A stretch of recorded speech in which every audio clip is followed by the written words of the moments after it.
In heaven's name. It's a letter, Ma, for you. Who's it from? Aren't you going to read it? Your Pa and the boys will be in soon. We might as well wait. We'll just have to read it again when Pa gets here. Oh, please, Ma, it's for you. You've got it right. Aren't you dying to know what's in it? Seems to me you're the one that's dying.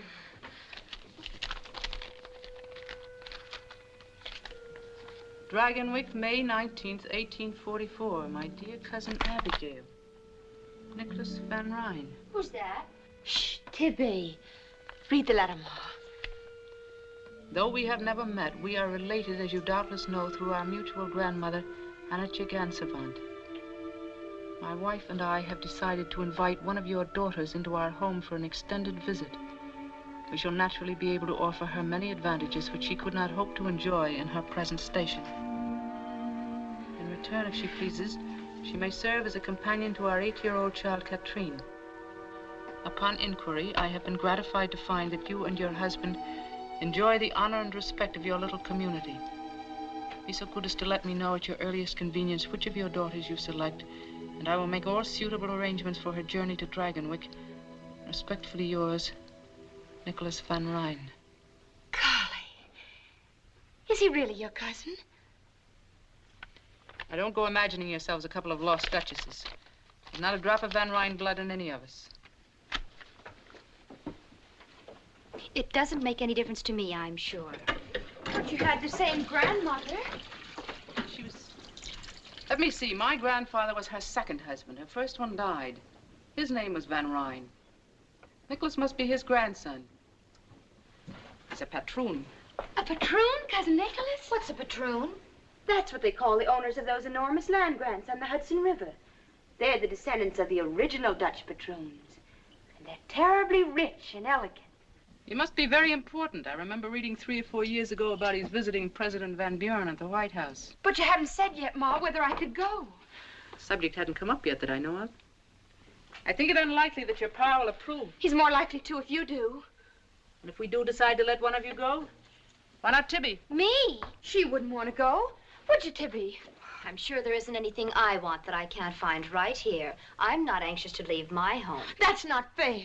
You know I love you and Pa, all of you, in my home. It's just that, well, I try to be like everyone else and want what I'm supposed to want. But then I start thinking about people I've never known and places I've never been. Maybe if the letter hadn't come, Oh, I don't know.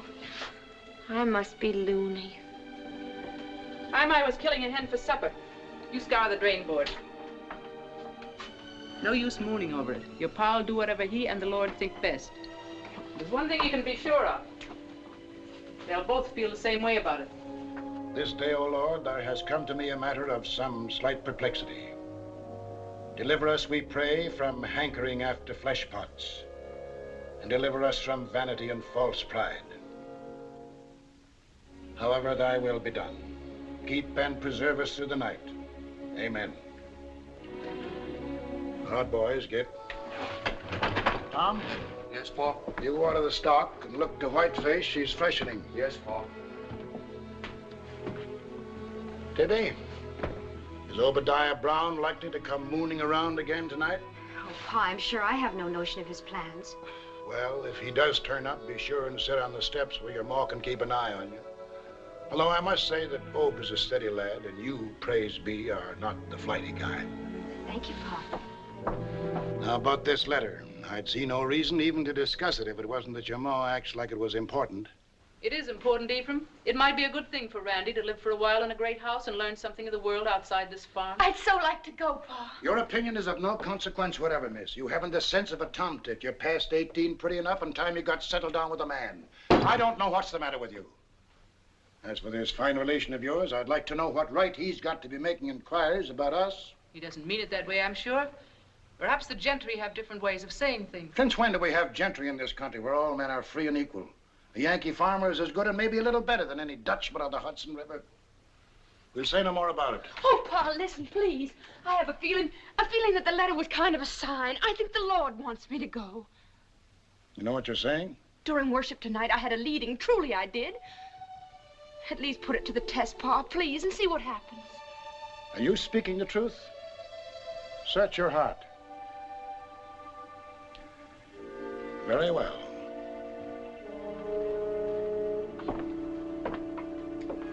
Close your eyes. Now open the book.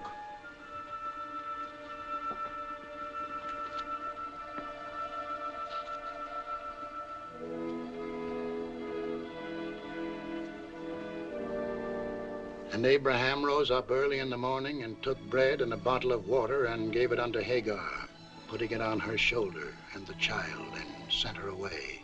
And she departed and wandered in the wilderness of Beersheba.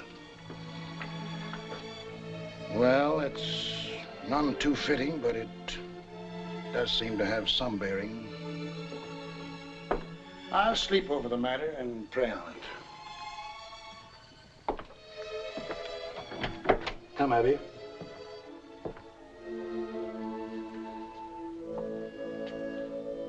You know, this is the first time I've ever known the Lord to go back on your pa.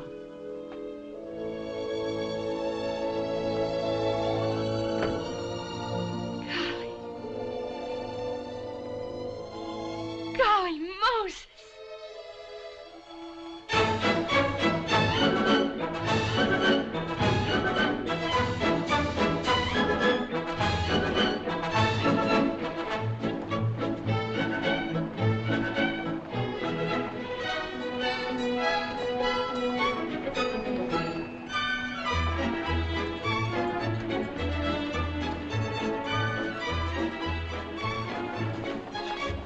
Says in his letter for us to meet him at the Astor House, and this is it. And a less fit place for God-fearing people to meet, I can't imagine. Come ahead.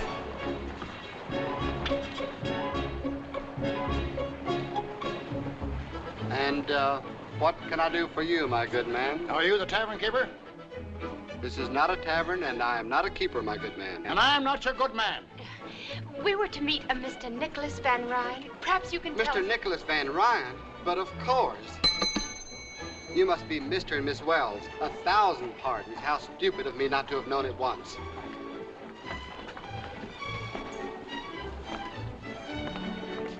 If you will do me the honor to come with me, please. Mr. Van Ryn regrets that he is not here to greet you, but he has directed that you're to have everything you wish. Everything.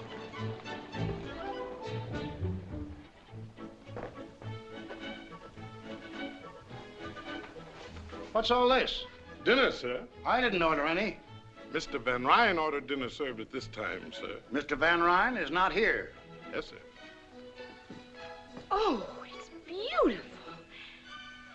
The food looks as if it had been painted. Wouldn't surprise me a bit.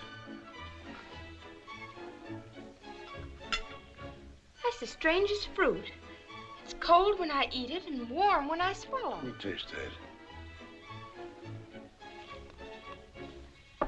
I thought so. It's got spirits in it. Just a little bit, and it's so good. Even a little bit of evil cannot be good, Miranda. Don't be too impatient with me. You won't have to hear me preach to you much longer. It's not that I'm impatient, Pa, really. But after Mr. Van Ryn went to all this trouble... It's no trouble to be wasteful, and there's something peculiar about a man who orders supper someplace when he's someplace else. How did he know what I wanted to eat? But there's everything here you could possibly want. Everything is what no man should ever want. Yes, Pa. We won't be alone much longer, Miranda. I want you to read with me.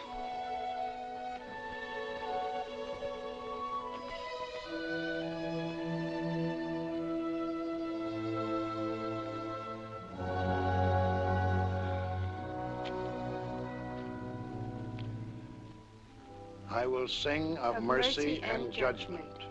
Unto thee, O Lord, will I sing. I will walk within my house with a perfect heart. I will set no wicked thing before mine eyes. I hate the work of them that turn aside. It shall not cleave to me. A froward heart shall depart from me. I will not know a wicked person. More coffee, Cousin Miranda? No, thank you. You, sir? No, thanks. The music is very nice. I understand they've opened the dining terrace for public dancing. It would be fun to watch. I don't know what made me think you'd be a much older man, Mr. Van Ryn. You've mentioned my age several times now, sir. Does it affect your confidence in me? Alexander the Great, when he was younger than I, had conquered most of the world. Maybe if he'd been a little older, he'd have conquered all of it, or maybe he'd have had the good sense not to try in the first place. Aristotle was his teacher, Mr. Wells, but I'm sure he put things less clearly than you. Tell me, young man, what are your politics? My politics? Since Van Buren is a New Yorker, I imagine you folks up along the Hudson are mostly for him. Martin's an old friend and neighbor of mine. Naturally, if he's nominated, my farmers will vote for him. What do you mean, your farmers? The tenant farmers on my land. There are nearly 200 of them. Never heard of tenant farmers. Don't they own their own land? No, it belongs to me. It belonged to my father and his father, back to the first patroon who took title in 1630. I permit the farmers to work my land, and they in return pay me a yearly tribute and a share of their produce. But they can buy the land they've been working if they want to. No. Why not? Because it belongs to me. As a farmer, I'd rather own 1/2 acre of barren rock, free and clear, than work the richest land in the world for someone else. I dare say we don't understand each other's viewpoint. I dare say. Cousin Nicholas, is that the new wall stands they're dancing down there? It sounds very much like one. It doesn't look improper at all. Do you dance the waltz? Miranda. Yes, Cousin Miranda, I dance the waltz, but never in a public place. Oh. Our politics may not jibe, young man, but I like your manners. Well, some good may come to you out of this venture after all. I'm glad you think so, sir. Well, it's time for bed. Don't forget your prayers, Miranda. No, Pa. Good night. Good night, Cousin Nicholas. Good night. Cousin Miranda, Yes? on occasion we dance the waltz at Dragonwyck. Good night.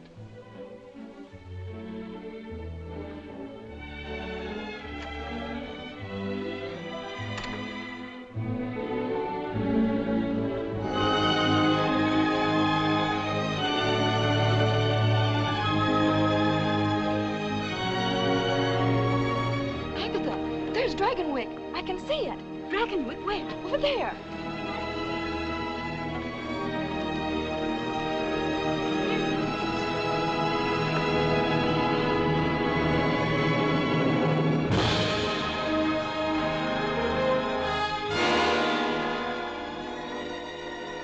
Golly Moses. Cousin Nicholas! Cousin Nicholas! I saw it. I saw Dragonwyck. What have you done with your bonnet? How can you sit there so quietly? I should think that seeing Dragonwyck would be more thrilling to you than to anyone. Nothing can be thrilling that is shared with so many other people. Did you like what you saw? I'm afraid I've run out of words. I've said beautiful so often this afternoon. Every now and then you say golly. I prefer beautiful. I'll try to remember. Do you mind if I keep my bonnet off just a minute? The breeze feels so wonderful against my face. Tell me about Dragonwyck. How many rooms? I've never counted them. And lots of servants? I've never counted them either. Golly. I mean, imagine. The breeze must feel wonderful indeed with a face as beautiful as yours against it.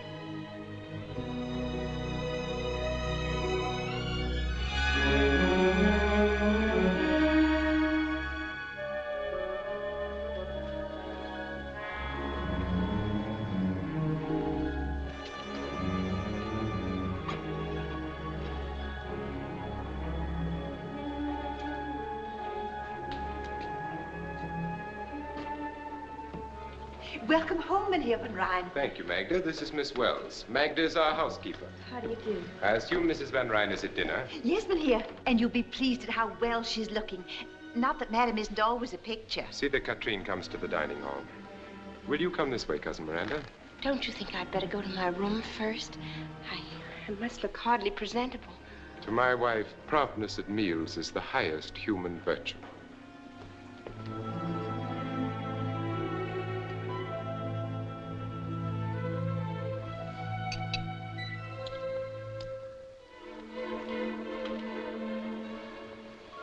You're back.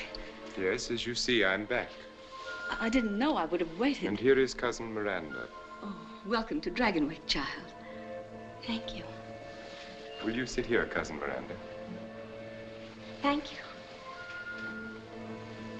Did you have a pleasant trip, Nicholas? Yes, very.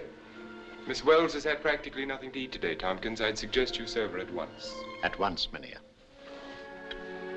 I trust you'll be happy here. It's most kind of you to let me come. And my mother and father wish to be remembered.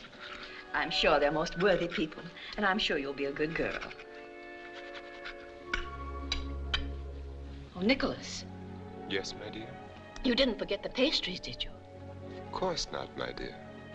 Those wonderful New York pastries. Nicholas, Yes. did you bring the Napoleons, the honey puffs, and the mocha bonbons? All of them, my dear. I think I'll have the bonbons before going to bed.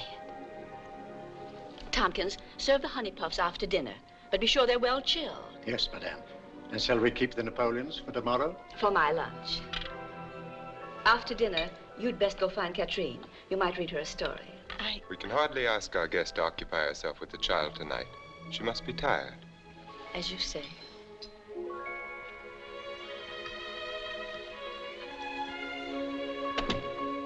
Oh, there you are, Pet. Don't shuffle your feet when you walk. And you're a naughty girl to stay away so much. I never can keep track of you. Have you had your dinner? Yes, Mama. This is your cousin Miranda, Katrine. Hello, Katrine. It would be courteous to return her greeting, don't you think? Katrine and I are going to have a lot of fun together. Aren't we? Yes, Cousin Miranda.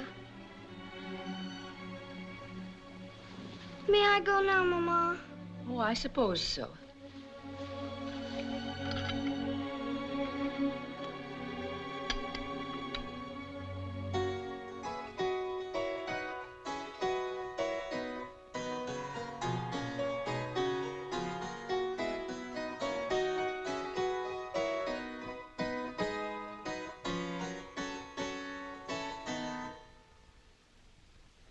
Who was she?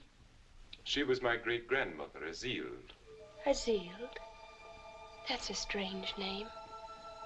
She looks like a frightened child. I don't know why we keep her hanging there. And that ugly old harpsichord is just an eyesore.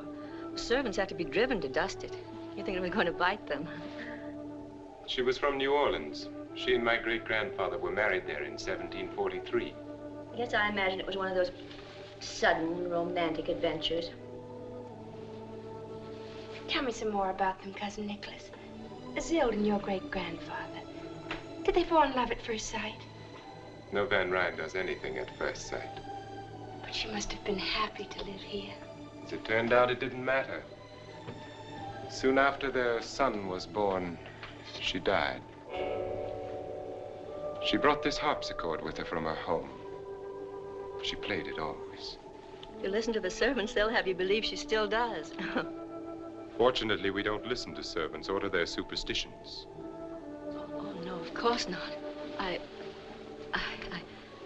Isn't it rather late, Nicholas? Perhaps we should I shall stay up for a while, but if you wish to retire, my dear. Yes, I think I will. Well, good night, then. Good night. Good night.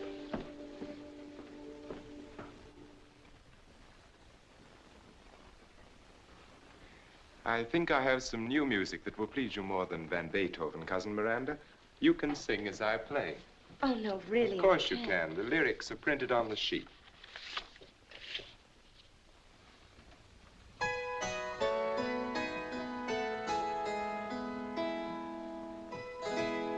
I dreamt that I dwelt in marble halls, with vassals and serfs at my side, and of all who assembled within those walls, that I was the hope and the pride. I had riches too great to count, could boast of a high ancestral name, but I also dreamt, which pleased me most, that you love me still the same. That you love me still the same. You read the words with an extraordinary understanding. I've never seen them before. Then perhaps there is someone at home whom you've promised to love still the same? Oh, no. It is getting late. I'm sure you've had an exhausting day. I shall have Magda show you to your room. Thank you. Good night, then. Good night, Cousin Nicholas. Since we are not really cousins, I can see no reason why we should continue to call ourselves so. Good night, Miranda. Good night.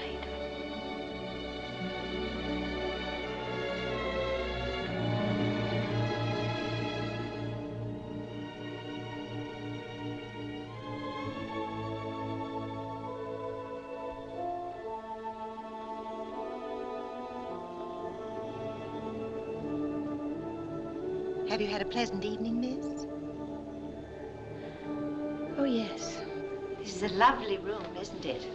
Yes, it is. An unusual room. It's unusually beautiful. That isn't what I mean, miss. I do have such a time making myself understood. It's what she brought to this room and what'll never leave it. Was she very young? About as young as you. She must have been very proud to be mistress of Dragonwyck. He never loved her. He never wanted her at all. He wanted their son. He kept her from him. He forbade her to sing and play. He broke her heart and drove her...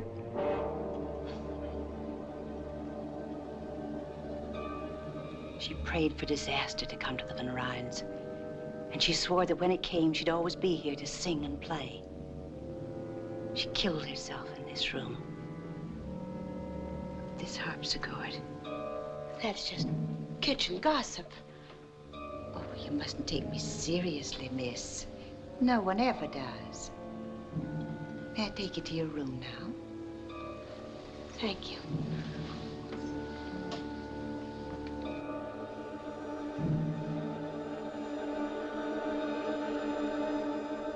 Of course, I've never heard Azeel play myself. They say in the kitchen I never shall. Even when she plays, I should say if she plays. You won't either because you've got no Van Ryn blood. But he'll hear her, and Katrine.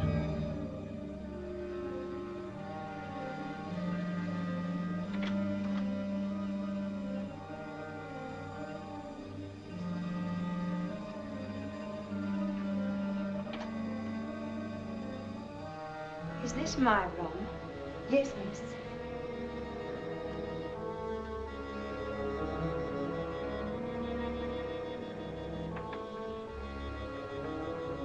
Will there be anything else you need, miss? Oh, no. Thank you. Well, good night, then. Good night, Magda. Miss Wells, why have you come here? Do you think Katrine is in need of a companion? Why, that would be for her father and mother to decide. Don't you think Katrine is in need of a father and a mother? That was a silly question, wasn't it?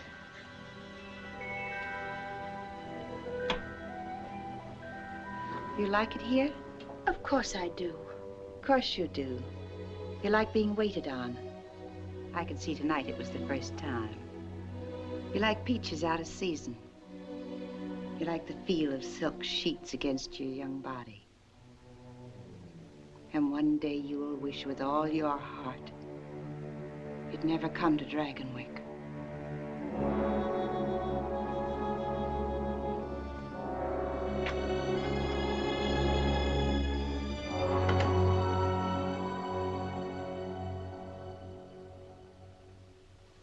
I keep getting my S's backwards. It's very simple once you get the hang of it.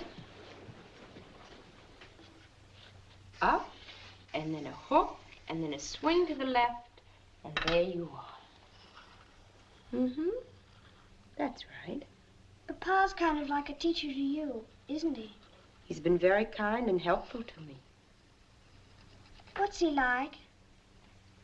Your father? Yes. Is he nice? But of course he is.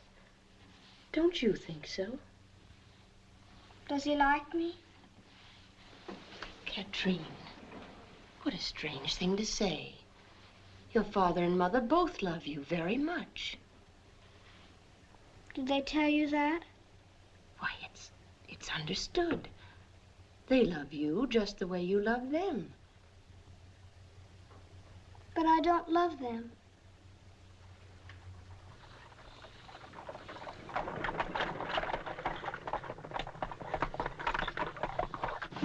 That must be the de Greniers. They've come for the Kermesse tomorrow. They're staying overnight. The Count's such a funny-looking little man. It isn't polite to stare. Did you say Count?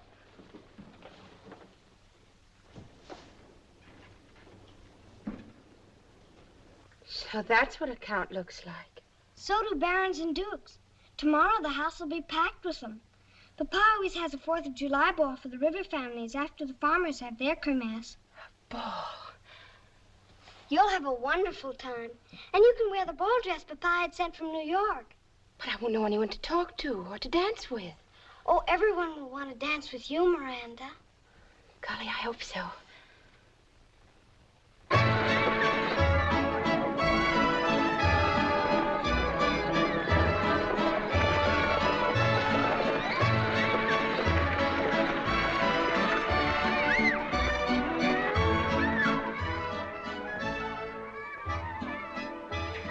This is where I hide every year to watch. Sometimes, after Papa leaves, I go and stand near the carousel. Perhaps you shouldn't have come, Katrine. It's wrong, you know, to disobey. Oh, you're just saying that because you're supposed to. Is there anything wrong about the Kermesse? No. Could watching it make me a bad girl? I suppose not. Then it's wrong to forbid me to come. That sounds pretty logical to me. Hello, Dr. Turner. Hello, Katrine.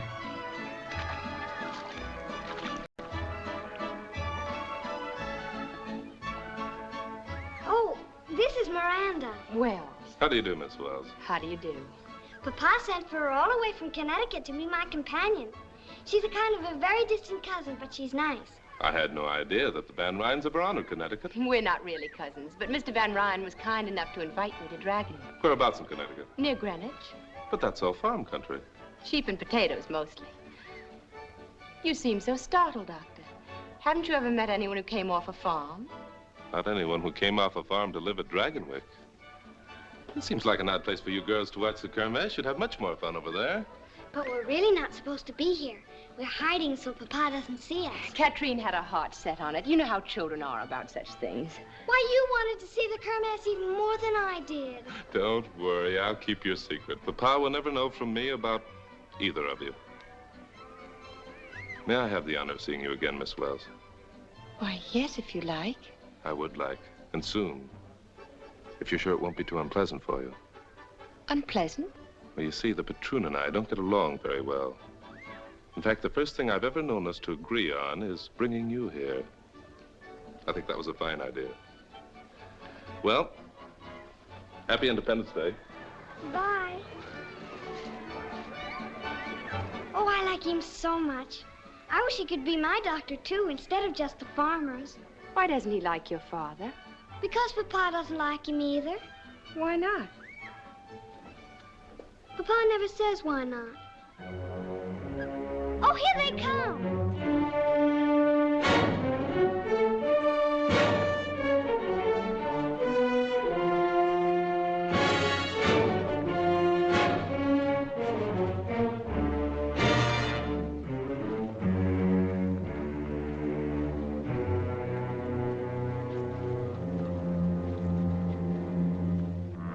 What brings you to our Kermesse, Dr. Turner?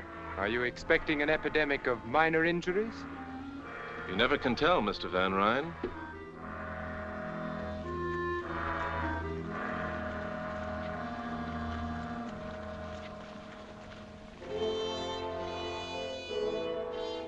This chair came from Holland with the first patroon. It represents, among other things, over 200 years of extreme discomfort. The patroon is ready. The first man will come forward, bringing with him rent and tribute. Klaas Bleeker, Hill Farm. Rent, winter wheat, and... You've brought nothing with you, Klaas? No. Perhaps your crops were poor. My crops were all right. Take your hat off when you speak to the patroon. I'm a free American citizen. I take my hat off to no man. What you do with your hat is your own concern. Are you ready to pay your rent? No. Nor will you ever again get so much as a grain of wheat from me. It is your purpose, then, to farm my lands and enjoy the privileges I allow you without making any return. Your lands? Did you hear that? His lands! For 200 years, the Bleekers have worked the Hill Farm. And for longer than that, it has belonged to the Van Ryn. We've paid the worth of it many times over, and you know it. Well, here's the finish. I'm sorry to hear it. But since you feel that way, I order you to leave my land by tomorrow noon. If you are not gone, I shall have the proper authorities put you off. Have the next man step forward. Otto Gebhardt.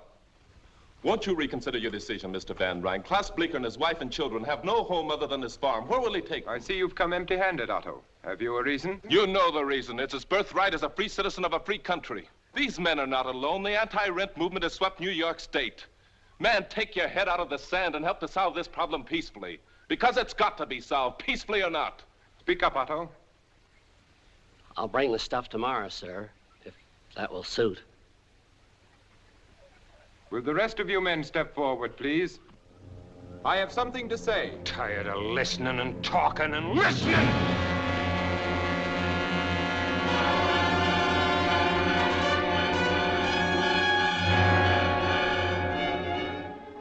Klaas just lost his head, that's all. He doesn't mean violence any more than the rest of us. I hope you'll overlook this. I suppose I must regard what you did as an effort to save my life, Dr. Turner. And whether or not I regard you as a meddling trespasser, I suppose I must thank you. You've got the facts wrong. The way I see it, you're the trespasser. Also, saving your life wasn't what I had in mind.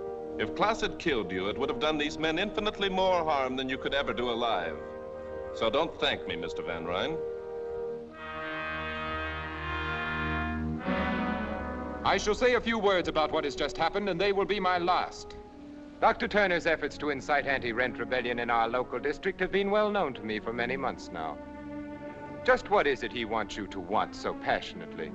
It has an assortment of highly romantic names, the rights of man, life, liberty, the pursuit of happiness, and such. And all those will be yours with the titles to a few acres of soil. Believe me, my welfare does not depend upon you. Rather, you depend upon it. But my rents and tributes and my responsibilities are hereditary, the symbols of a way of life to which I have been born and in which I shall continue to live. I shall never relinquish my position.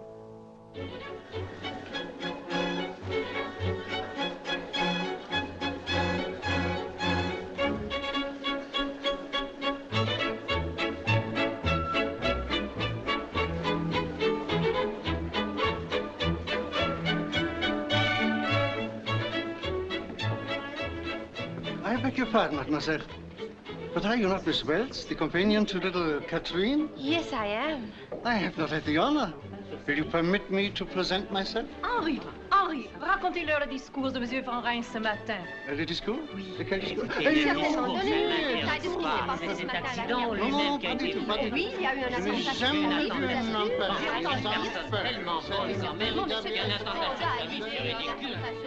I imagine that ever so many parties are being planned for you and dear Harmon. Oh, yes. The De Wints are giving a soiree for us next month. Everyone will be there, simply everyone. Good evening. Good evening. May I sit with you? We'd be charmed. My name is Miranda Wells. I am Cornelia Van Borden.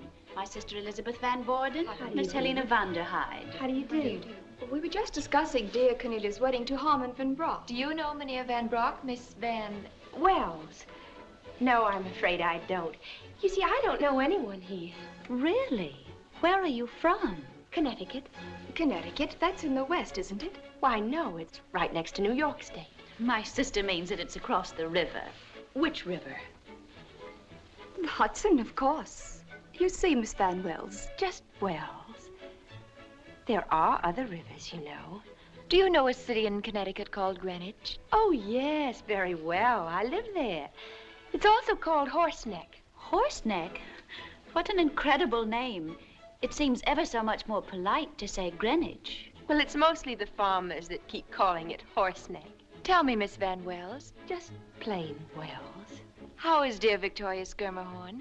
Victoria Schermerhorn? You know Victoria Schermerhorn, of course.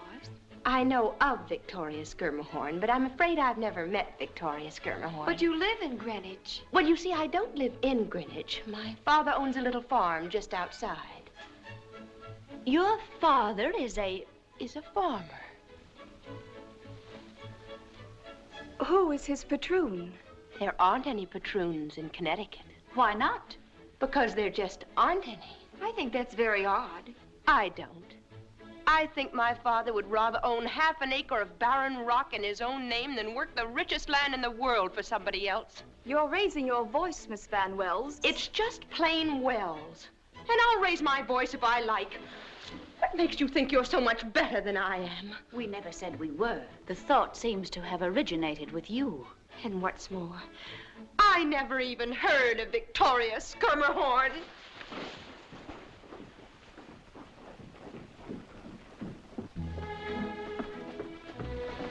Miss Wells, is there anything I can do for you? No, thank you, Magda. Of course, it's only my humble opinion, but I think you're the most beautiful lady at the ball. That's very kind of you, Magda. All of the servants think so. I can't understand why you haven't danced every dance. Then I suppose most of the gentlemen are spoken for.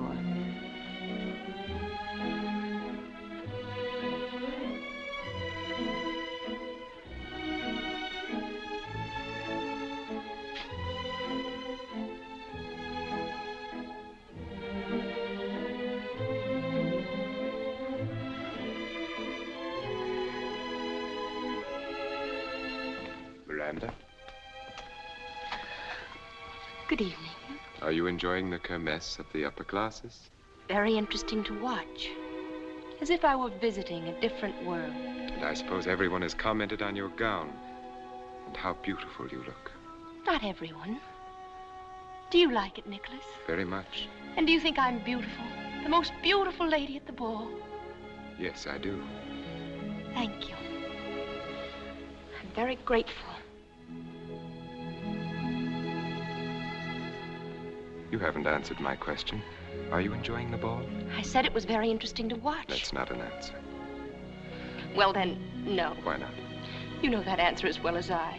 Because my name is just plain Wells, and I'm off a farm, and I don't speak French, and I don't belong. That's nonsense. Of course you do. I'm as good as any of them. Better. But it's the wrong river. I'm not from the top of the Hudson. I'm from the Connecticut river bottom. Oh, I've made such a fool of myself. Dance with me, Miranda. I can't go back in. It'll be all over the place by now. They'll laugh at me. I doubt that very much. But you don't know. I know that you'll be with me, and that if anyone laughs, we'll laugh. Dance with me. I'm afraid. You must never be afraid of anything with me, Miranda.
Are you enjoying the ball, Miranda?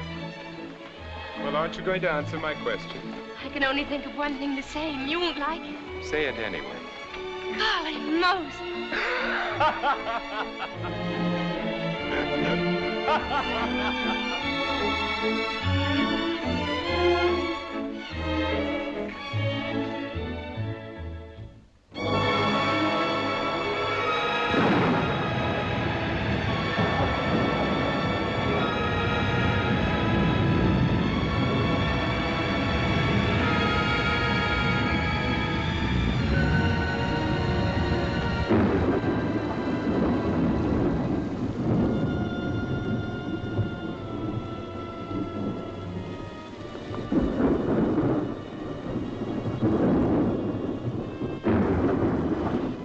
Thunder in the world like the thunder of the Catskills. The lightning seems to set the mountains on fire and they roar back. That's all very romantic, I'm sure, but it doesn't help my cold. It's never been this bad. It seems no different from your usual winter attack. We've always closed the manor in the winter and gone to New York. Now I'm sick. If I must be here, why can't I even have Dr. Hamilton to look after me? The storm lets up and the roads are passable. The storm lets up. They never stop in these dreary Catskills. Come in. What do you want? Mynheer Van Ryn asked this be brought to you.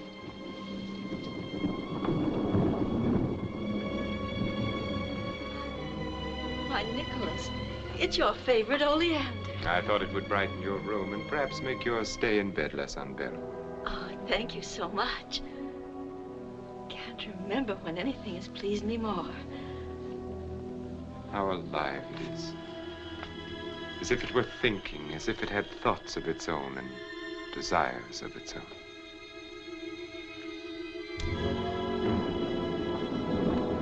I know how greatly you treasure it, and I'm all the happier that you thought to bring it to me. And I'm happy that you're happy, my dear. Now I'm sure that you'll want to rest. Nicholas. Yes? You're going to your tower room again, aren't you? Yes, why? The servants must think it's strange that you spend so much time up there. And I find it strange that you should think about what they think. What could you possibly do up there? Possibly anything from pinning butterflies to hiding an insane twin brother. Actually, I read. I hope that my explanation satisfies you. I'm sick. Haven't you even let Dr. Hamilton know? Your happiness at the Oleander seems to have faded pretty quickly. You can't imagine what it's like to be sick in this miserable, drab house. I cannot imagine that Dragonwyck could be either miserable or drab, except to those who reflect misery or drabness from within themselves.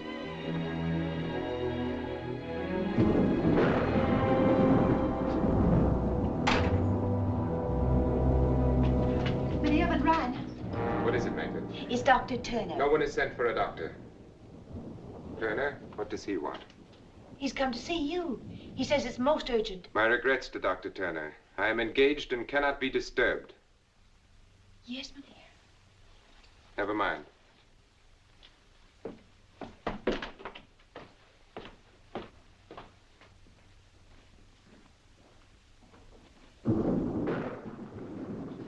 Sorry to intrude like this, Mr. Van Ryn, but it's most important. Yes? Klaus Bleeker's been arrested for murder. It's a pity you weren't there to stop him this time. I was there. He didn't kill anyone. There was an anti-rent riot at Smoky Hollow. Klaus wasn't anywhere near the boy that was killed, but they blamed it on him. If by they you mean the patroons, you must also mean me. The farmers aren't going to stand for this. They've threatened to storm the Hudson jail. With shouts of liberty, equality, fraternity, I take it. Just what is it you want me to do, Doctor? Help my enemy to defeat me? I want your assurance that Klaus Bleeker will have a fair and just trial. Let me make my position clear, Dr. Turner. Whether Klaus Bleeker lives or dies is of no more concern to me than my life was to him. Or you. That seems to be perfectly clear. Good evening. Good evening. Won't you stay for dinner, Doctor? No, thank you. Miranda, have Tompkins set another place. I'd rather not, if you don't mind. Perhaps I spoke a little hastily, Doctor. I might be able to help. Well, that's a pretty sudden change of mind. What brought it on?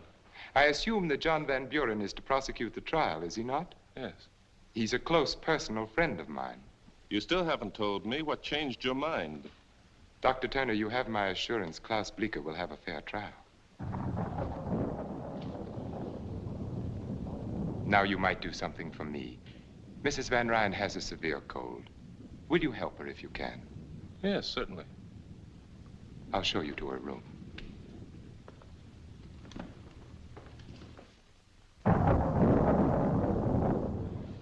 Doctor, take a bit of scraped onion and sugar for that cough, and these drops as directed. You'll be fine in a few days. A few days? Dr. Hamilton always kept me in bed for at least 2 weeks. He's probably right, but with most of my patients, it's all I can do to keep them in bed while I examine them. A lighter diet might help. Soup, tea, boiled eggs, less cake. That's nonsense. It's common knowledge that one should stuff a cold. I'll eat all I please. Well, you get well faster without it, but you get well anyway. What a beautiful oleander. I'm relieved to know you find so little cause for alarm, Doctor. It's just a head cold. Do you think you could find your way down alone? If you and Miranda will wait dinner for me, I'll visit a while longer with Mrs. Van Ryn. Yes, of course. Good night.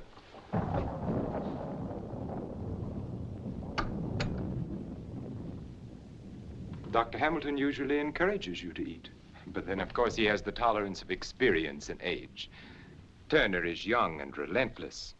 You told him you wanted to stay and visit with me for a while. What did you mean by that? Precisely what I said.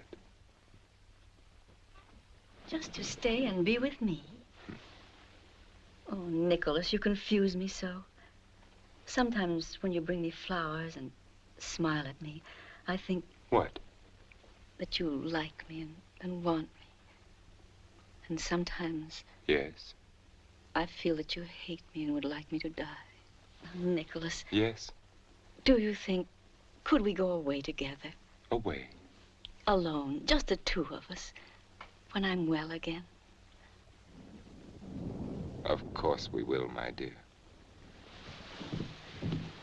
As soon as you're well again. I feel well enough already. In that case, even Dr. Turner would approve of your finishing your dinner. Shall I bring your cake? Oh, yes, thank you. You know, it's funny. The day we first met, last summer at the Kermesse, I thought we had very much in common. As time went on, we'd have more and more. But the way it worked out, frankly, right now, I don't think you have the slightest idea what to talk to me about. It's funny, isn't it? Would you care for some sherry wine, Doctor? No, thank you. I believe I'll have a glass. Forgive me, please. We fell to reminiscing, and it wasn't until Magda came in that I remembered you were waiting. We shall dine at once.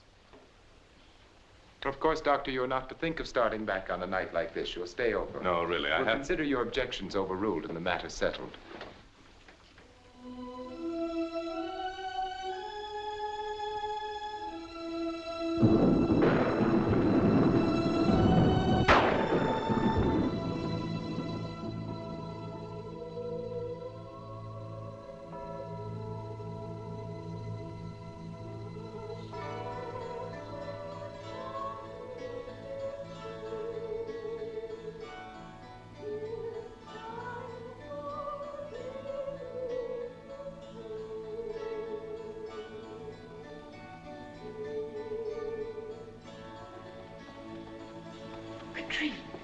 Shh.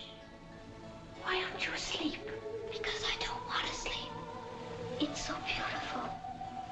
What is? Don't you hear it? It woke me up. Such a pretty song from down there. You've been dreaming. It's a lady. She's singing and playing the harpsichord. Katrine. It's like a lullaby. But it must be funny, because every now and then she laughs. There, she's laughing now. Don't you hear it? It's getting louder and louder. Oh, I don't like it now. Make her stop. I'm afraid. I'm afraid. Make her stop. Darling, it's no one. Really, it isn't. You must believe me. It's... Well, I can remember when I was a little girl. I used to imagine things so hard that I thought they were real. But don't you see, if there were anything, I'd hear it too.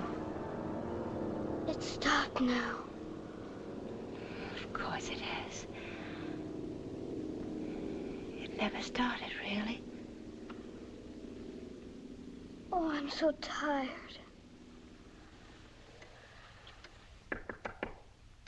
What is it? It's Mrs. Van Ryn. She's very sick. Tell me, what happened? About an hour ago, she woke up and started to rage. Oh, the pain must have been terrible. Maggie, what's the matter? Is Mrs. Van Ryn? Oh, she was moaning so. Did she take any medicine before I gave her? No. You'd better send for Mr. Van Ryn. I have.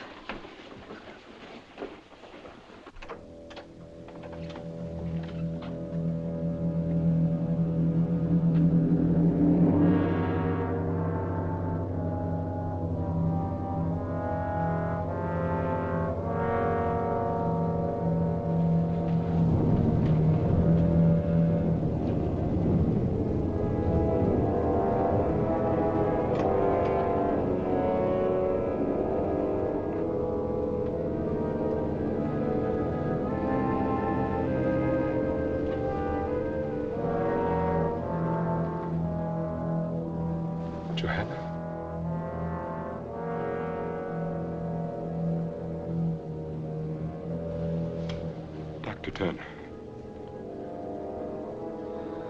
I can't understand it. It doesn't make sense. Are you sure she took nothing but those drops I left? Not while I was with her, sir. Except for Magda, no one was with her but me. I gave her some cake. Acute gastritis. It's possible, but I don't believe it. Is it also possible that she may have been more ill than you imagined when you examined her, Doctor? Yes, that's always a possibility, I'm afraid.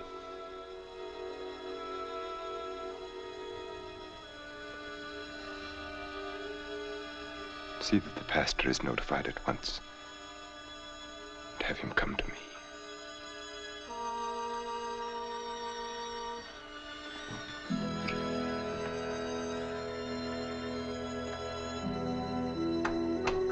She's smiling.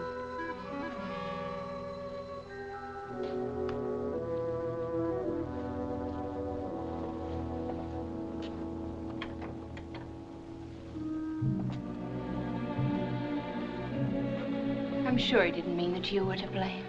Whether he meant it or not. I don't know why she died. That's shameful, isn't it? For a doctor not to know. It's funny the way she ate. Almost passionately, as if she wanted from eating what she couldn't have. You better get some sleep. Good night. Good night.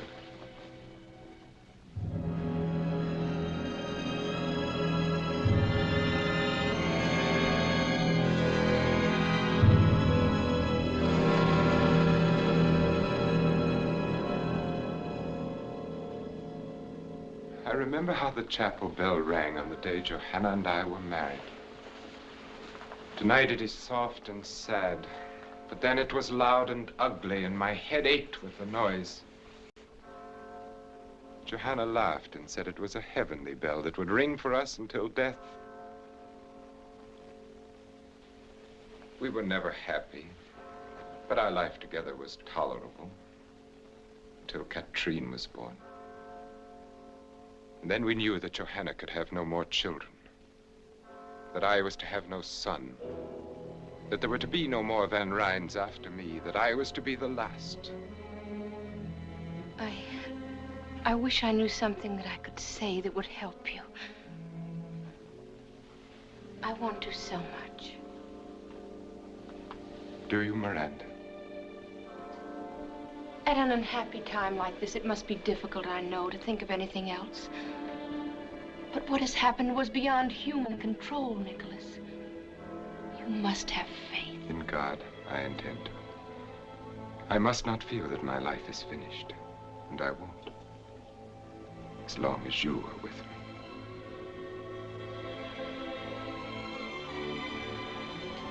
The bell has stopped now. It must be nearly dawn. Miranda, you've known as well as I that this was inevitable, that we were inevitable. I didn't know who you were, or what, or where. Out of all this world, why should I have called to you and no one else? And why should you have come to me and no one else? It's because you were meant to. You knew it the instant our eyes first met and everything within us met. And you know it now. You have no right to say that, to talk like this, please. You couldn't help yourself any more than I. Am I right? Tell me that I'm wrong. Forgive me then, if you can. I had no right to speak as I did, and you have every reason to be angry with me. But I had to say it. There was no way for me not to. And no one but you to hear it. Good night, Miranda.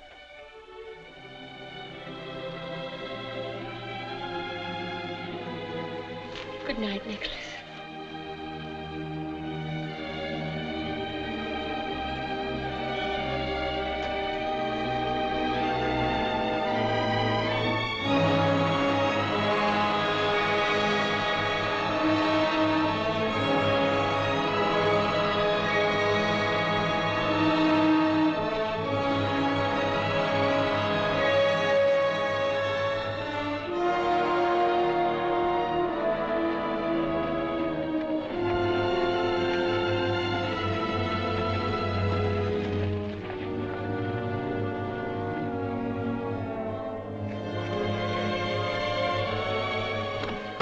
I just heard the news that you're going away. Why, Jeff Turner, I never thought you'd go to all this trouble to say goodbye. That's just it. I don't want to say goodbye to you. But, Jeff, I'm going home. Well, that isn't what I mean. I think it's fine that you're going back to your folks. What I mean is, Greenwich isn't so very far away after all, is it? I know, Jeff, it isn't. And I was thinking that maybe I could come there and visit you in a month or so. Of course, Jeff, whenever you're passing through. Would next week be too soon? Well, I know our relationship hasn't been exactly, well, I've teased you mostly and sometimes made you angry, but I've always thought that in time I could show you how I really felt. And that maybe... Miranda, you understand what I'm getting at, don't you? Yes, I think I do. I'd like to think that in time... Jeff, I said in time.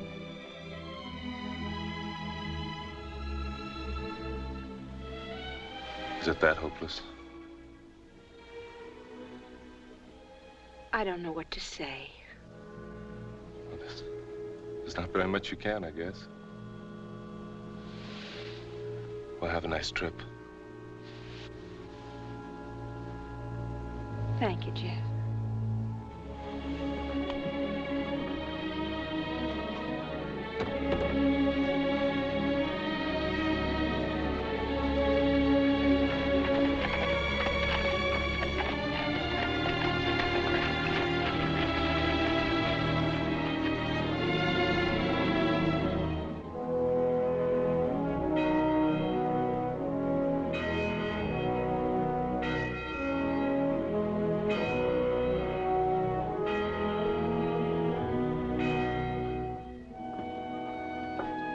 Tom, see that Nat and Seth get to the pump before they come in the house.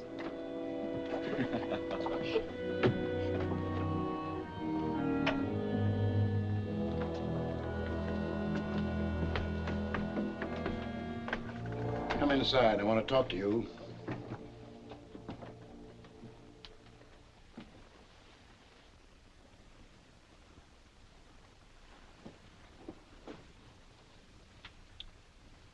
Close that door and come over here and sit down.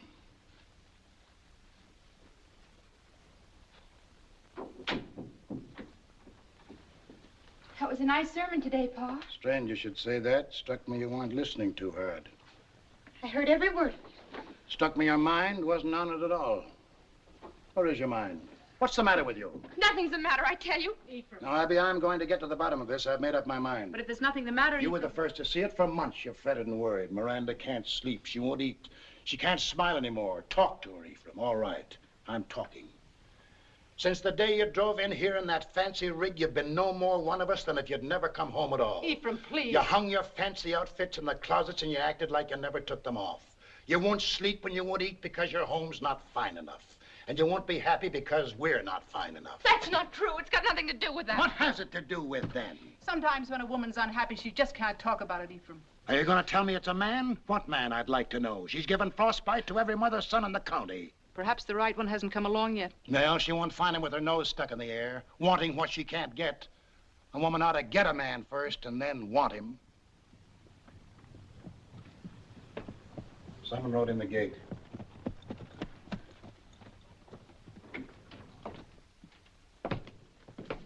Here's a message for Ephraim Wells, Esquire, from Weed's Tavern in Greenwich. Who's it from?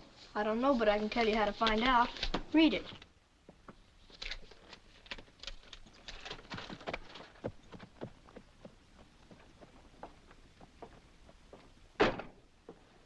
I'll be concerned if this don't beat all. Nicholas Van Ryn is stopping in Greenwich and is coming here this afternoon to see me on a matter of the greatest importance. Cousin Nicholas in Greenwich? What in Tunket could he want, huh? Miranda?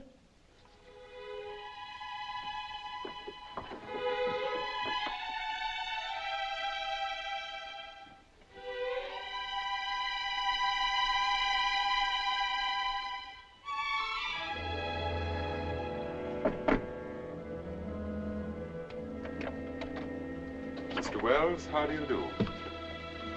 Nicholas.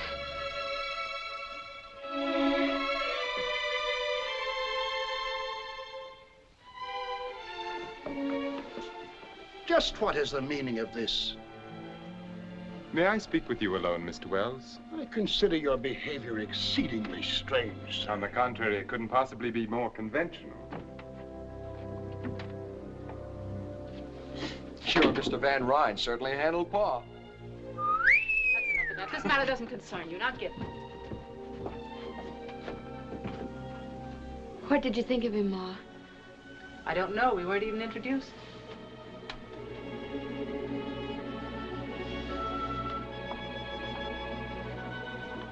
That was just in the excitement of the moment. He's such a perfect gentleman. He'd never be impolite to you. I'm sure he has fine manners. He's come to ask Pa. He wants to marry me. I know. How do you know?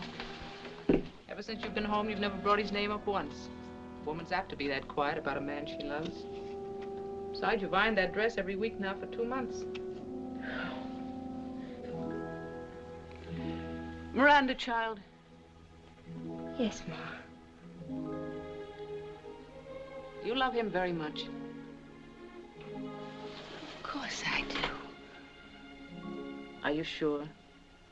Why do you ask that? It's just... maybe I shouldn't have let you go. Maybe Dragonwyck should have stayed something to read about and dream about. My dreams came true, Ma. Can't you see? Ever since I was a little girl and built a castle in an apple tree. But you can't marry a dream, Miranda. What about him? Do you love him? But it's all Nicholas. Nicholas is all of it.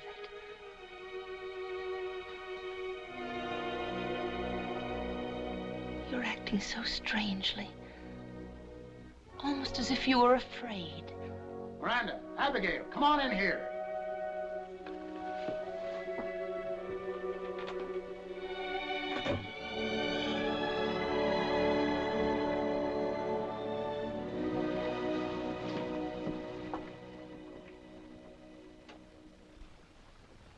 Says he wants to marry you. Says you know all about it. Yes, Pa. Have you considered that your mother and I might object? I have already pointed out to your father at some length that there are no valid objections. And I've already pointed out to you, sir, that I'll make up my own mind. What do you think, Abby? I don't think thinking has anything to do with it anymore, Ephraim. It's something that is, and we must make the best of it. I want to apologize for my rudeness when I entered your house. My only excuse is that I saw nothing and wanted to see nothing but Miranda at that moment. I can understand that, Mr. Van Ryn. You're forgiven. Thank you. I think you should know that I have already called at your parsonage and engaged the Reverend Clark to be here tomorrow afternoon at 3 o'clock. Tomorrow? It's indecent. It's too soon. I want my girl married in a church like a good Christian. I'll have no hole-and-corner wedding here. She has nothing ready, no wedding gown. For once, we will let the ceremony outshine the costume. Whatever dress Miranda wears will be forever cherished as her wedding gown. Got a lot of pretty words. Too many for me. Miranda, you got plenty at stake here. You'd better say something. I'll do whatever Nicholas thinks best. So be it. Amen, Mr. Wells. And now I must return to Greenwich. Miranda, will you walk with me to my carriage? Until tomorrow, then. Goodbye.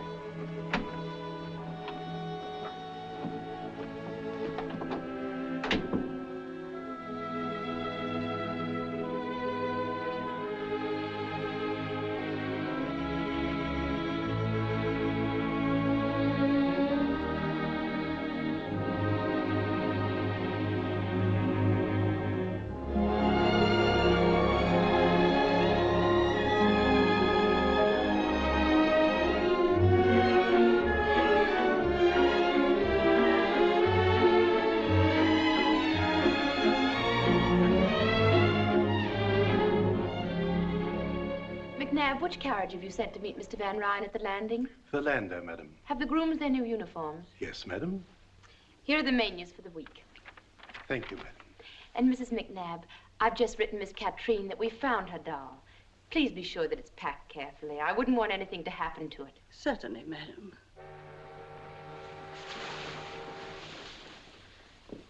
We'll let the linen room go until this afternoon. Perhaps you should let it go until tomorrow, madam. What with Mr. Van Ryn coming back and everything?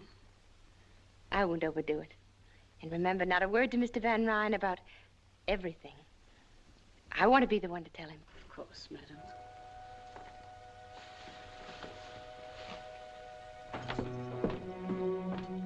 Welcome back, son. How did you find New York? Unbearable, thank you, Mrs. McNabb. Nicholas. How lovely you are. I'd almost forgotten how lovely you are. I'm not when you're not with me. I'm not anything. 3 long weeks. Have you missed me? Have you been well? I missed you terribly. And everything has been just fine. As a matter of fact... I'm having our townhouse entirely redone. A new music room. We must plan a series of entertainments for the winter season. Mrs. McNabb said I'd find you here. Oh, I beg your pardon. I didn't know. That's all right, Peggy. This is Mr. Van Ryn. Was it anything important? Well, it was just to remind you that you ate none of your breakfast this morning. And all your favorite dishes, too. We won't talk about food if you don't mind. You'll eat every bite of your lunch or there'll be quite a bit of talk. You carry on as if you'd cooked it yourself. Me? I couldn't cook the bottom of a pan. But she managed to burn my best India muslin negligee. That I did, sir. Me ironing is worse than me cooking. And she ruined it completely when she tried to sew it together again. True. Me sewing is even more horrible than me ironing. What would I be wanting with the likes of a greenhorn like you? Can you tell me? That I can't. But you'll eat your lunch just the same. And what was that strange little creature? That was Peggy. Peggy O'Malley. I assumed it had a name. What was it doing here? I've engaged her as my personal maid. Your maid, that untidy little cripple? She's not untidy, and her leg's no fault of hers. She's had a miserable life. It's the strangest recommendation I've ever heard. She's bright and willing and good to me, and Nicholas, I want her as my maid. I shall have McNabb give her some extra money and a good character. It's so little to ask. Please, Nicholas. Deformed bodies depress me. Perhaps I can divert your attention with this. I brought it for you from Mr. Tiffany's new shop. How dare you say that? How dare I? You speak as if her crippled leg were a weakness on her part rather than merely God's will. We'll agree then it is God's will. Now perhaps we can discuss your plans for the Kermesse ball. Are they progressing nicely? Madame Duclos swore to me that your gown will be finished and delivered to you in time. She needn't overwork herself. It's very likely I won't need it at all. What do you mean? The Van Borden sent their regrets yesterday. Their regrets? A previous engagement or some illness in the family. I forget what excuse they used. I see. That makes the 8th refusal in 4 days. It's only because of me. Because you married me. Miranda. You are Mrs. Nicholas Van Ryn. You will be with me wherever I am always. Luncheon is served. Thank you, McNabb. Nicholas. Yes? Sometimes I think that we... That we what? I think about that night. The night she died.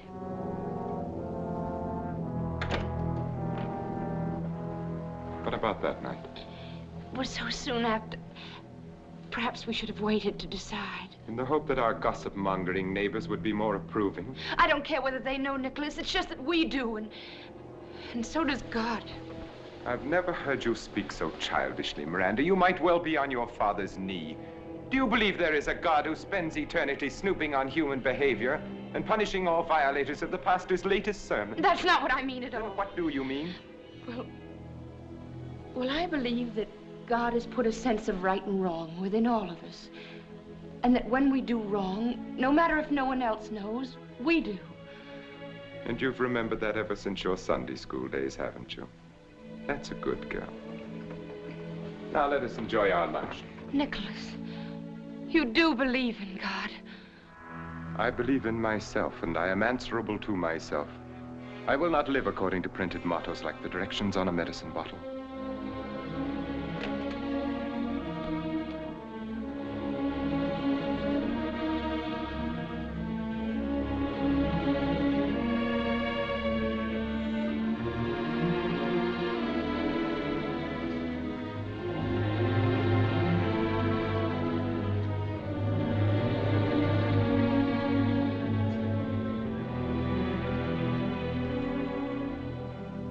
Would you like me to say grace?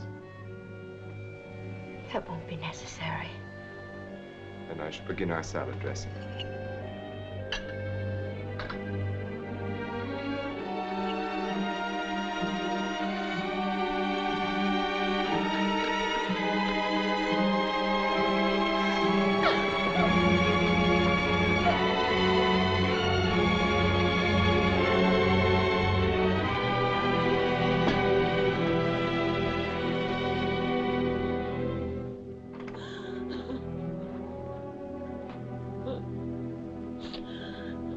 What possible excuse can you have for humiliating me like that?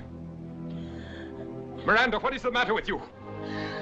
I believe in God. It is your privilege. I have no intention. And so will my child believe in him. Miranda. And I will pray to God to make him healthy and strong and happy. Miranda, is it true? Yes, are you glad? And now may I have Peggy as a reward, if nothing else? Have I done something to please you at last?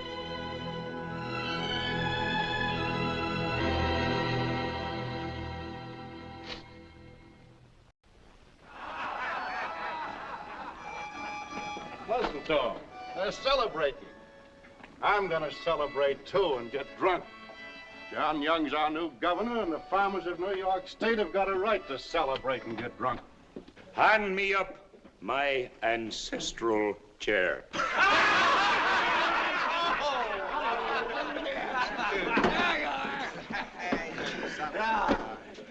Take off your heads in the presence of the poltroon. Tom Wilson, come forward, bringing all your money and all your crops, and thank the good, kind poltroon for taking them off your hands.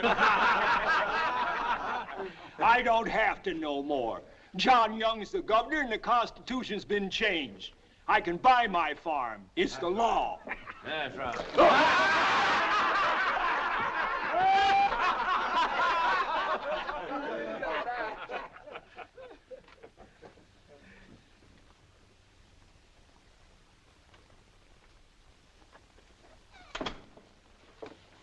Dr. Turner, will you come with me at once to Dragonwyck? We need you urgently. Is anything wrong? Mrs. Van Ryn is having a baby. Her time is here. Dr. William Brown has been staying at the manor. I had him come from New York. He's a fine doctor. He's a fool. I beg you to come. There are certain symptoms. Have you any reason to think she's in danger? Mrs. Van Ryn, I don't know that she... Doctor, nothing must happen to my son. All right.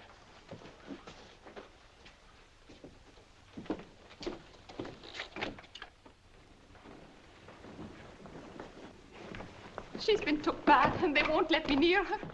Please, let me go to her.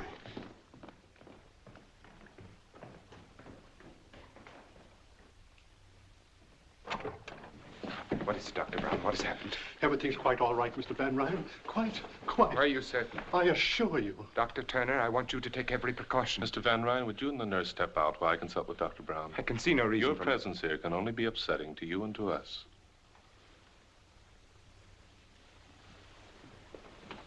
Dr. Turner, thank heaven you've come.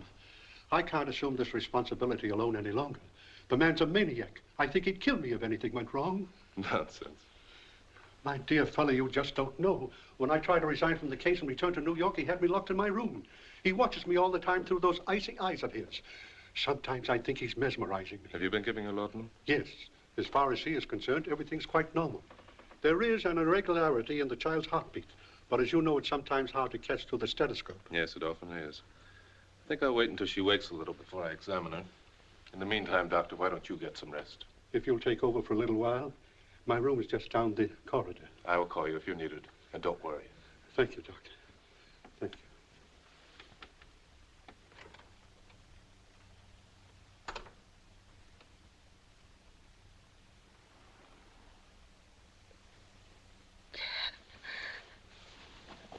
Hello there.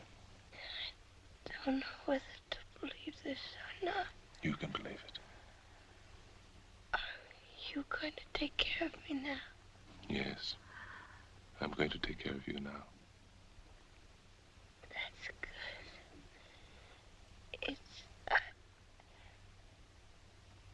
It'll be all right now. I'm not afraid anymore.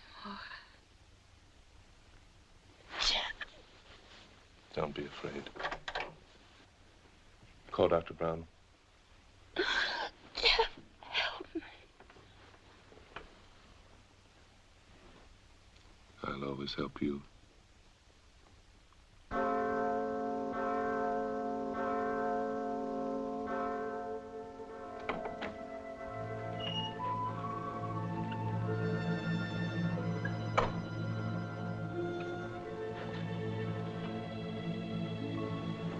Mr. Van Ryn, there's something you must know.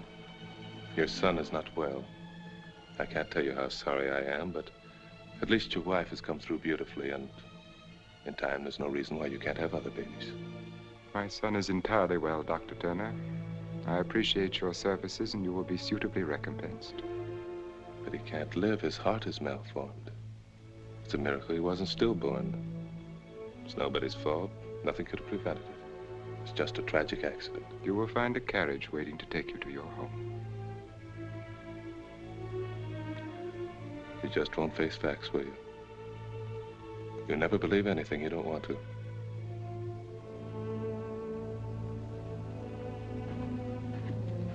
And there is no reason for you to see Mrs. Van Ryn again.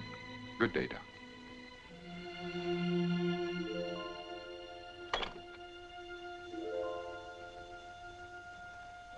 Adrian Peter Van Ryn, I baptize thee in the name of the Father, and of the Son, and of the Holy Ghost. Amen. We yield thee hearty thanks, most merciful Father, that it hath pleased thee to regenerate this infant for thy Holy Spirit, to receive him for thine own child by adoption, and to incorporate him into thy holy church. Amen. Please accept my most sincere congratulations, Mynheer Van Ryn. Thank you, Dominic. You understand, of course, that this house ceremony was only at the insistence of Mrs. Van Ryn. In a month or two, my son will be properly baptized in the Dragonwyck church. Of course. No, Nicholas. We can thank God that he was baptized just in time.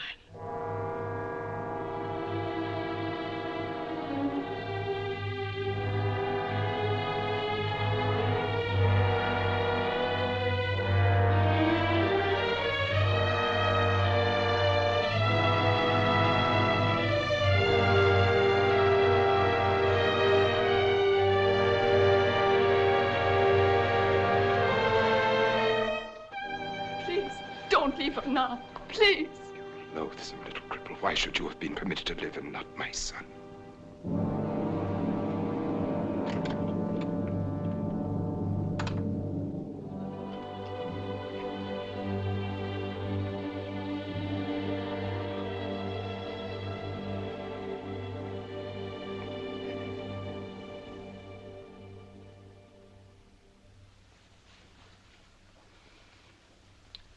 Should I light some candles?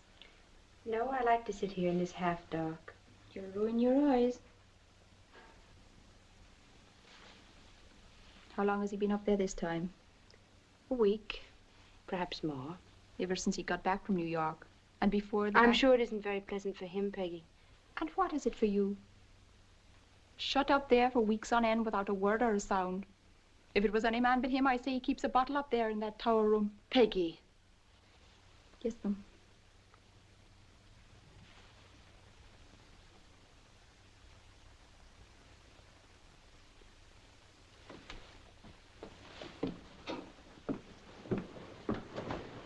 I'm going with you. Don't be silly. I'll not let you go up there alone. That's enough of that. Please don't. I'm afraid.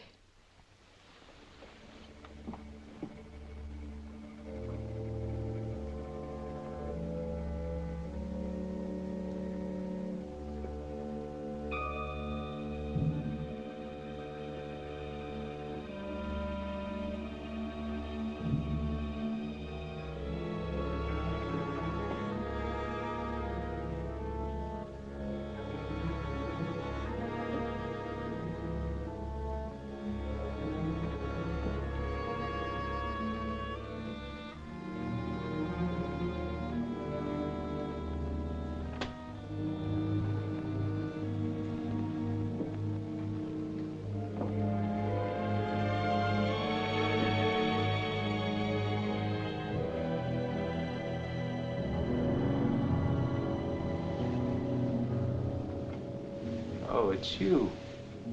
Yes, Nicholas.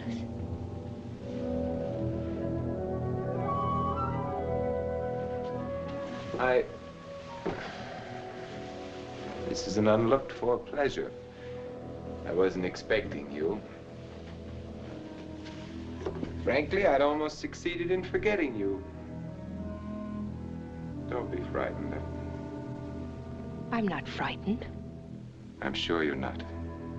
You have courage, Miranda. I like that about you. It must have taken a great deal to make this pilgrimage up to the mysterious tower room.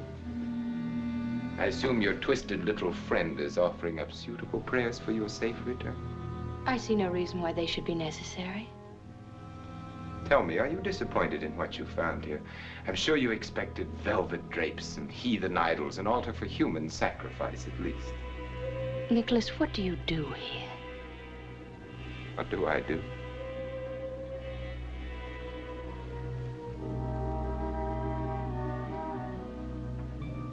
I live.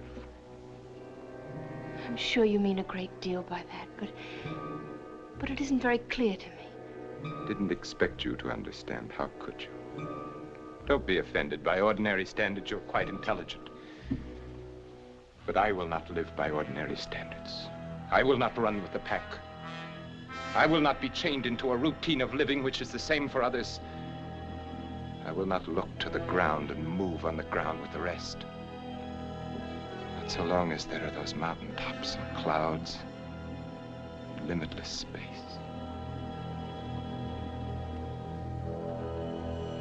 I'm sure you are still unable to understand. I want to try if you'll help me. Shall I? Shall I tell you what you want to know? Brace yourself. Prepare to have your God-fearing, farm-bred, prayer-fattened morality shaken to its core. See, I have become what is vulgarly known as a drug addict. Why? No tearful reproaches, no attempts to save me, to regenerate me. Why do you find it necessary? That is what you could not hope to comprehend. It is because I have set free something within me. Something that ever since I can remember has been like a rock caught in my heart, in my brain, pushing at me, choking.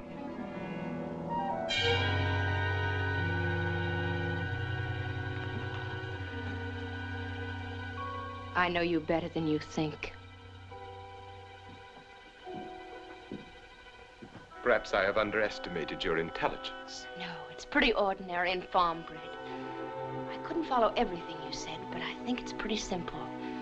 You're just plain running away. Is it as simple as that? I've seen farmers with their crops ruined and their cattle dead, and most of them just go to work. But some of them blame their troubles on God and get drunk forget, to run away and hide. That's what you're doing, Nicholas. Whenever you've come up against something unpleasant that you couldn't change, like the rent law. Or the death of my son. Our son. Get out of here. Nicholas, let me help you. I don't need to be helped. Help me, then. Please don't shut me out like this. Let me be unhappy with you and happy again. Let me be part of you. Let me love you and love me, too.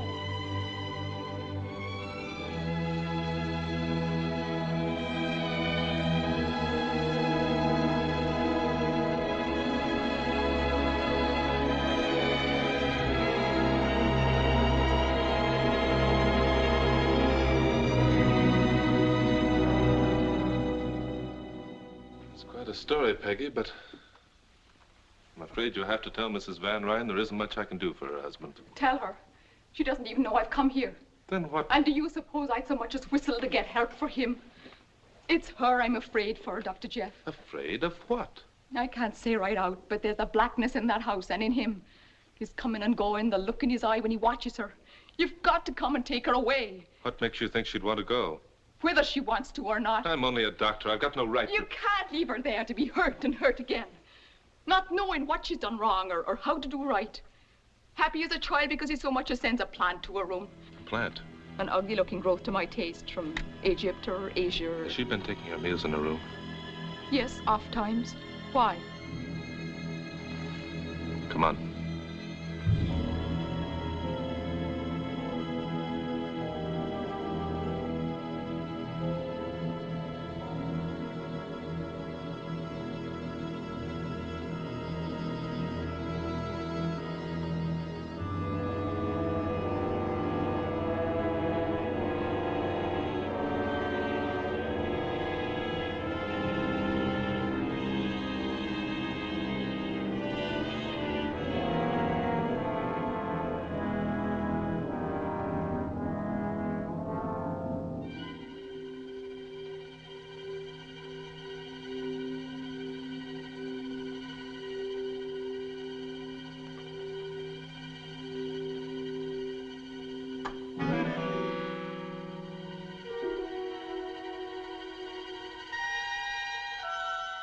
Please don't stop on my account.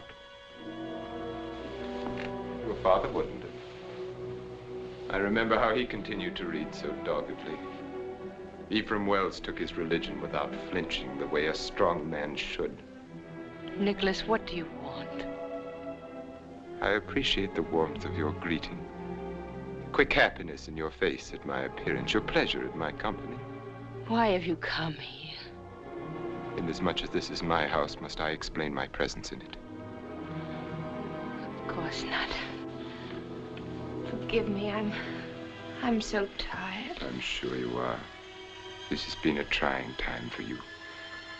And yet, strangely enough, your tribulations seem to have become you. I cannot remember you more beautiful than you are now. And your beauty amazes me as much now as always. Your strength, the earthiness of your peasant stock, and more.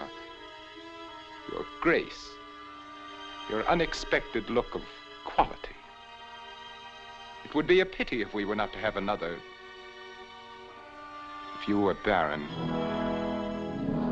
That's a matter of the Lord's will. Yes, the Lord. I'd forgotten. The Lord who giveth life and also takes it away. Why did he take my son's life? I have no way of knowing that. It could not have been without purpose. No one gives life, takes it without purpose. Why do you suppose you are here, Miranda? By the Lord's will or by mine? What you are is the reflection of what I wanted you to be. You live the life that I gave you. Now you do look frightened. What are you thinking? Johanna. Why? I don't know.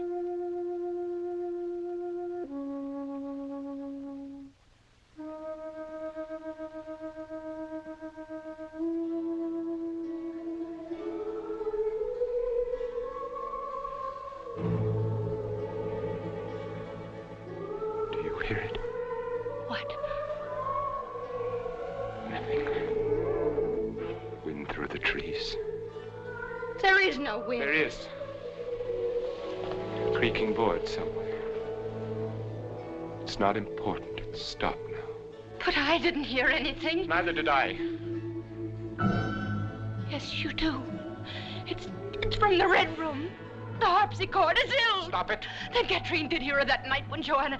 And you must have heard it, too. And you must have been listening the night our little son...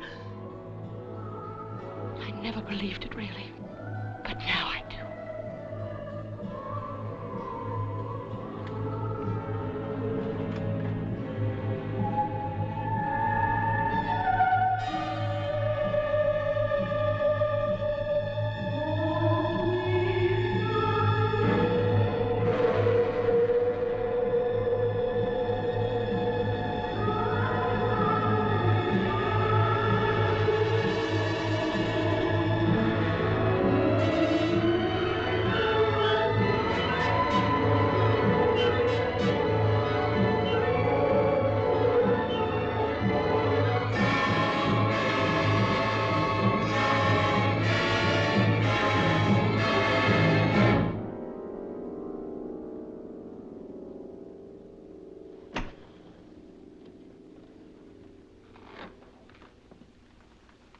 I just happened to be passing by, and I thought I'd drop in.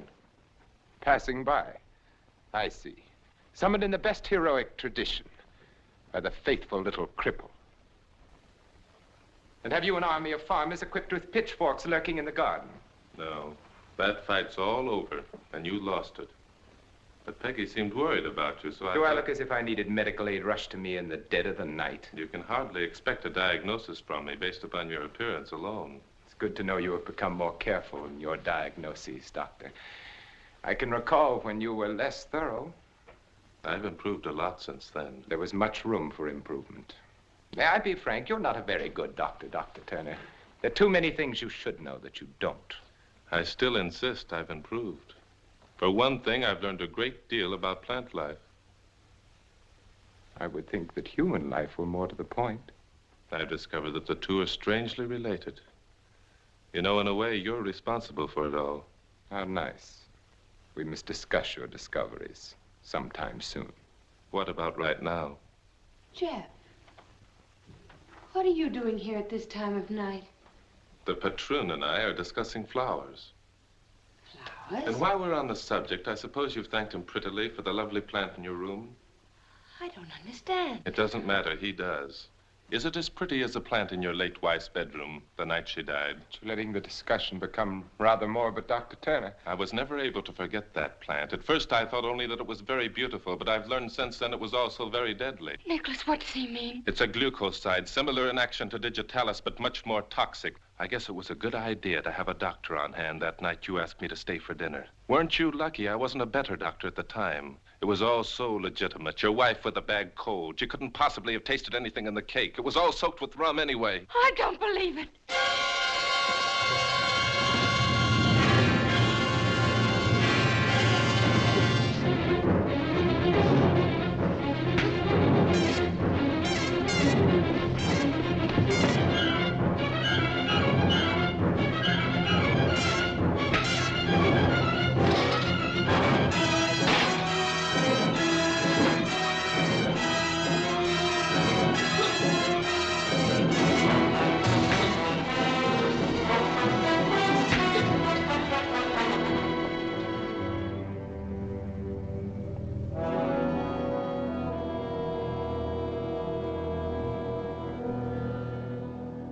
Miranda, you better come with us.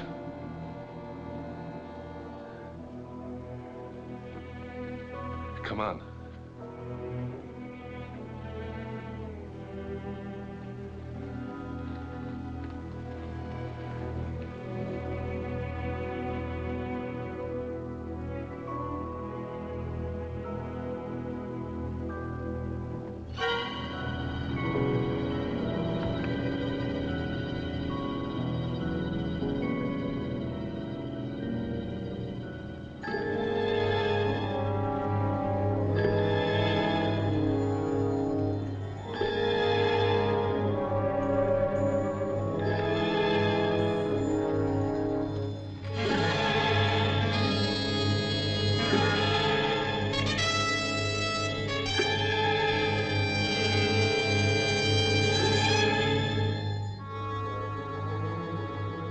Tom Wilson, Jeb Ribbling, Gebhardt, Brown, Berger. Come forward, all of you. I have something to say to you. Apparently, I have not yet been able to make my position clear. I will try once more. Believe me, my patience has come to an end. Lives, liberties, happinesses. Pursue them where you will. Sing and dance and dip them in bronze if you like. But you will not destroy Dragonwyck. You will not take away from me what has been mine for more than 200 years. No babbling idiot of a governor will make laws that have to do with my manor, with the manor that my son... that my son will inherit.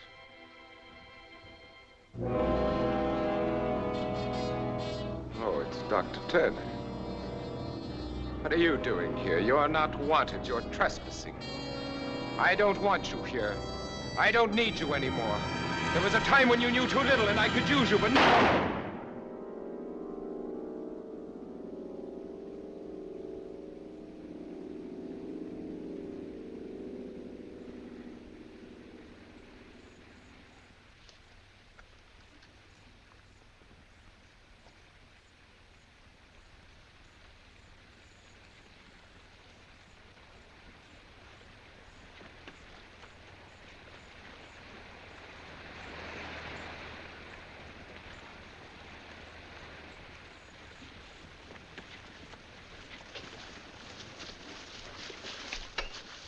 If you don't mind, Mr. Van Ryn, I'll have to ask you to come along with us.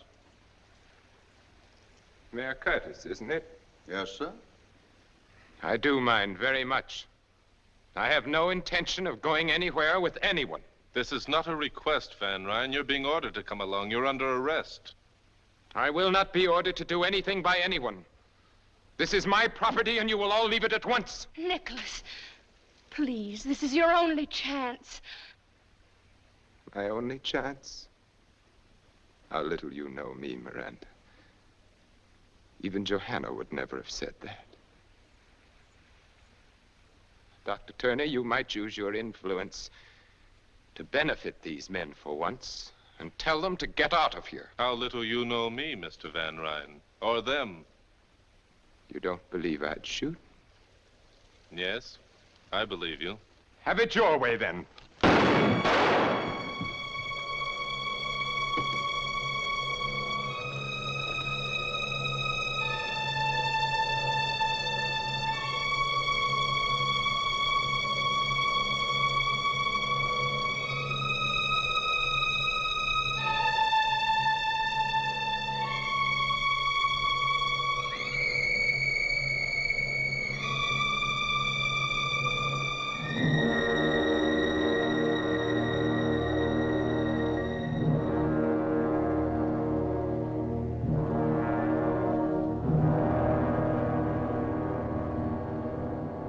That's right. Take off your hats in the presence of the patrol.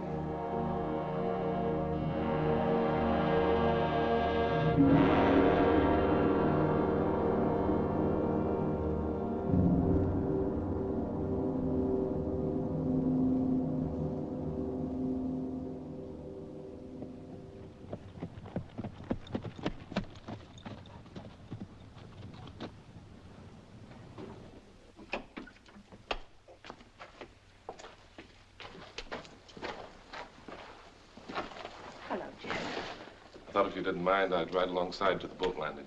You're welcome to ride inside. Thanks. I'd like nothing more, but then I'd have to ride back here and not alone. You understand? Of course I do. Goodbye, Mrs. McNabb. And thank you for everything. It'll be lonely here without you, Mrs. Van Ryn. Mrs. Van Ryn. Suddenly it sounded strange to hear you called that.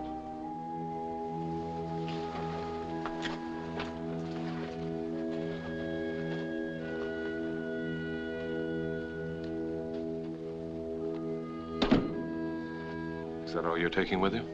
It's all I brought with me. From home. Except a black dress. The way you just said home. As if you never had any other. Have I ever? You answer that. You know, Ma once said she felt she shouldn't have let me come to Dragonwyck. That she was afraid. You couldn't marry a dream, she said. Do you dream much, Jeff? Sometimes. Some dreams are very real, I guess. So real that they get confused with reality. And then when you wake up and look around, you find yourself saying, what am I doing here?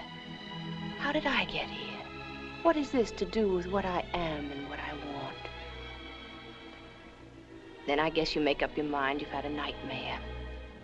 And you go crawling to your Ma and Pa. So it's back to Greenwich now, Miranda. With never another thought of anything here. Well, Greenwich isn't so far away after all. Perhaps you'll be passing through sometime, Jeff.